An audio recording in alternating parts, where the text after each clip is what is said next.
Hello, I'm John Weeks from The Standard, and in this episode of How to Be a CEO, we're talking with Kate Nicholls, the CEO of UKHospitality, the lead trade body for the hospitality industry in the UK. It represents more than 750 companies, operating around 100,000 venues, and a sector that employs 3.5 million people. And it's fair to say that sector was among the worst hits from the impacts of COVID-19 and the subsequent lockdowns. So, how is it looking today in May 2024? And what's required to boost businesses even further? If you were to take a snapshot now, Kate, and do a bit of a health check on the UK hospitality sector right now in 2024, what would your summary be? I think it's challenged. It's sort of challenged and fragile is the assessment that you'd make about the bulk of the hospitality industry. And we represent everything from a single site, independent pub, coffee shop, restaurant, hotel, right the way through to the national chains. The challenges manifest themselves in different ways. If you're an independent operator, there is that threat of viability, the challenge of surviving. For a larger operator, it's about investment and it's about growth and it's about expansion, and that being cut back. We need to remember that this sector of the economy was closed for the best part of 2 years due to COVID, and that has cast a very long shadow.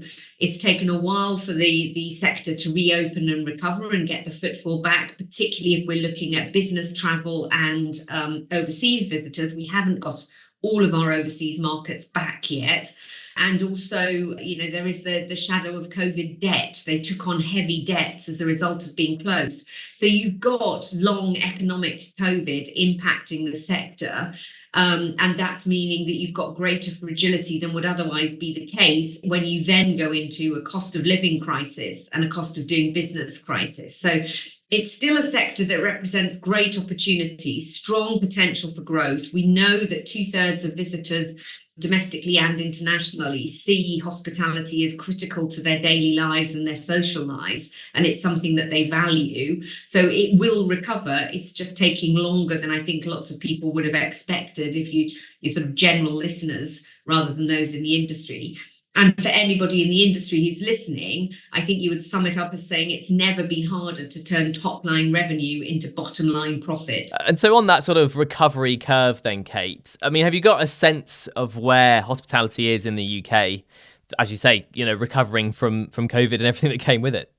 We are on the way back up, but if you think that reopening really only started in 2022, you were straight into reopening and then into the war in Ukraine and the energy crisis. And we saw 400% energy bills, food price inflation running at around 24%.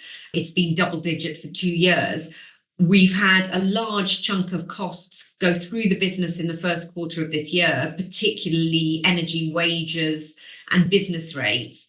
We're starting to come through the other side. So I think if you're looking at glimmers of optimism, you are seeing inflation starting to fall, cost pressures coming out of the business model, and hopefully interest rates and consumer confidence rising on the back of that. So I think we are into a sort of a long, steady climb up the hill towards recovery towards the end of this year. The forecasts are that our international business, our international tourism, which is the second largest export earner in the UK, should get back to full pre-COVID levels of revenue by the end of this year and profitability by the end of 2025. So some way to go yet, but we're on the right track. In your opinion, what's the best thing that could happen to the UK hospitality sector this year?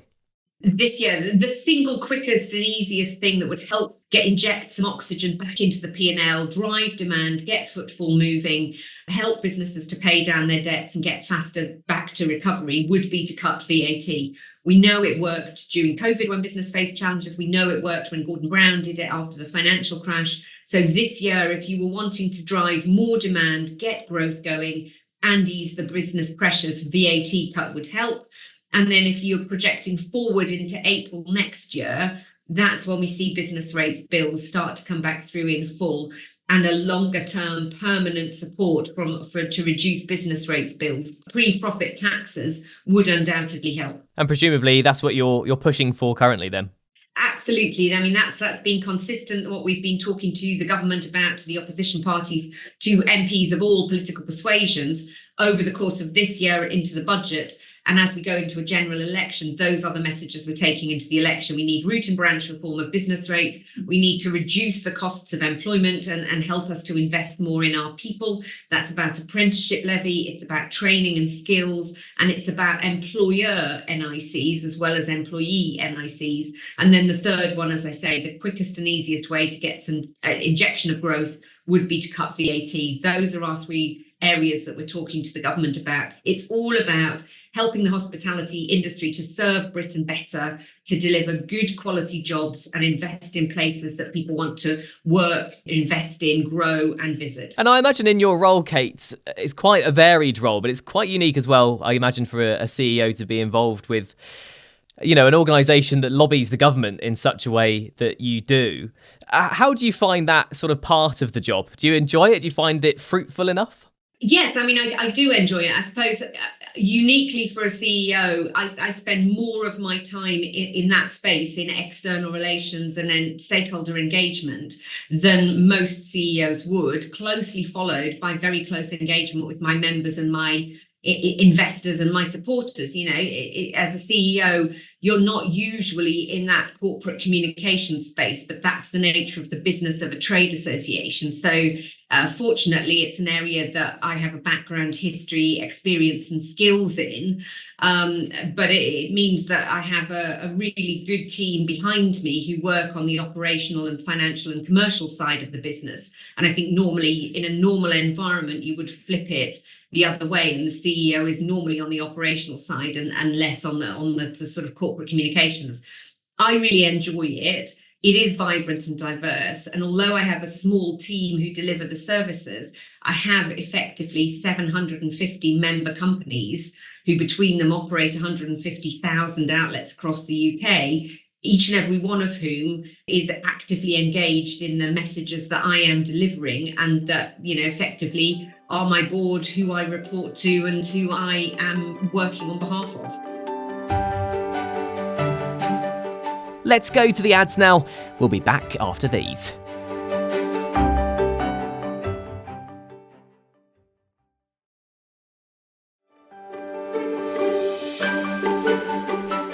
You touched on your experience a minute ago, and I understand UK Hospitality isn't your first rodeo as a chief executive. How have you found the different roles as chief exec? And I mean, how have you sort of gone between them? What's that process looked like? Well, I've sort of had a traditionally odd career where people fall into hospitality not deliberately making a choice, but find that they love it, that they want to be involved in it, and finding a way to make my career in that as we've gone along. So I've always combined politics, communications and hospitality. I've taken some deviations into property at points in my career, but I've always come back into hospitality. And I think it's an example of the type of industry that we have, that somebody without any experience, any background can come in, develop on the job and work their way through to go from, my first job was serving in a local cafe and a local bar, as so many people's are. And, we are the ultimate meritocracy. So you work your way through and you get up to be chief executive and face and voice of the association trade body. Through that route, I've worked at Whitbread, which was a fantastic training ground for giving me a broad base in the hospitality sector, working in strategic planning, mergers and acquisitions, corporate communications. So coming at it from a slightly different perspective than frontline operations, and then working through to be able to support the trade associations and the voice of the sector. Initially in a very small trade association that when I started working with, it had 50 members. We then took it through three merger processes with other organisations to create a broader voice, and then into the UK Hospitality and one voice for the entire sector. So it's probably that mergers and acquisitions process that I started in Whitbread that's driven me forward about how do we get the best success, how do we get the respect and the recognition that the hospitality sector deserves as an employer of 3.2 million people, a generator of 140 billion pounds of revenue and 54 billion pounds of taxes. How do we get that seat at the table alongside manufacturing, retail, financial services? So that's kind of what's driven my approach to my own individual job, but at the same time has driven my approach to my career, because how do I develop my skill set in running smaller trade associations, working on that operational side, working on events, commercial advice and guidance, and then bringing it all together to be a more rounded chief executive to lead an entire team. That's it. And I think that a lot of CEOs say that it is a role that's you sort of constantly have to evolve with. Have you found that's the case? Yes, I think that's absolutely right. I've been fortunate enough in my career to be CEO at points where the organisation needs that skill set, or where I'm working on that skill set. And I firmly believe as a CEO that you should recruit people better than you to do the jobs that you're less good at. So you as CEO should concentrate on the areas that you are best placed to deliver, more skilled at. In my case, in the current role, that is very definitely about being the leader and the thought leader and the lodestar for the industry, and managing the reputation of the industry and promoting the reputation of the industry. You therefore recruit people who are either better than you in the points that you're weak, or better than you in the areas of the organisation that you're not skilled in. There is no point as a CEO in not playing to your strengths. But where you have weaknesses, recruit somebody to fill it who can do it better. I'm very fortunate. I'm able to be a successful CEO to the extent that I am successful because I've got a good team behind me. On the subject of adapting and changing, one of the sort of more prominent things that's adapted and changed in the workplace over the last sort of few years really is the workplace. More and more businesses introducing things like working from home, things like flexible working. Have you seen those changes in hospitality, obviously minus working from home? And how have you had to sort of adapt to that at UK Hospitality? We have seen it across the businesses. Obviously, we are one of the more exposed businesses, because when everybody else works from home, that inevitably means that we've got to change and adapt in the locations of our businesses and pivot the nature of what businesses are doing. So I received an email today from one of my favourite restaurants, which is The Frog by Adam Handling, who said he was adapting to new circumstances. He was doing a 1 hour lunch rather than a 3 hour set lunch with, a tasting menu. And that's the nature of the business in the centre of London. You aren't going to go against the tide. People are not going to come back and work in the offices in the same way that they were before. Equally, the venues, your local Pret in my local Pret in Ealing, now is more sit-in and people eat in rather than food to go. The local Marks and Spencer's is selling far fewer sandwiches. We all have to adapt to that changing nature. We're exposed to it because it impacts our people and it impacts our guests and customers. And I think one of the things that we saw through the hospitality sector through COVID was great resilience, great innovation, the ability to turn on a sixpence, innovate their business, switch their business model and deliver something different, where other sectors of the economy would probably take 6 months to 12 to evolve. Hospitality does it in the same number of hours. Within 6 hours of being closed down, some of my businesses were reopening as shops. Some of them were reopening with takeaways. So, I think that was a great adaptability, and we've seen that going forward in the new ways of working that we're adapting to. For my team, I think it was really important that when our frontline workers were coming back to work and hospitality businesses were returning to work, it was important that we were back in the office to be able to support them. And I also feel quite strongly that, quite often senior management, middle management and executives, we have quite a comfortable existence. We have multi-room houses. We have good Wi-Fi. We have gardens. You don't necessarily have that when you're starting out in your career. And therefore, while it might be easy for us to work from home, we are better to come in and engage and make sure that we can support the younger staff who are starting out in their career.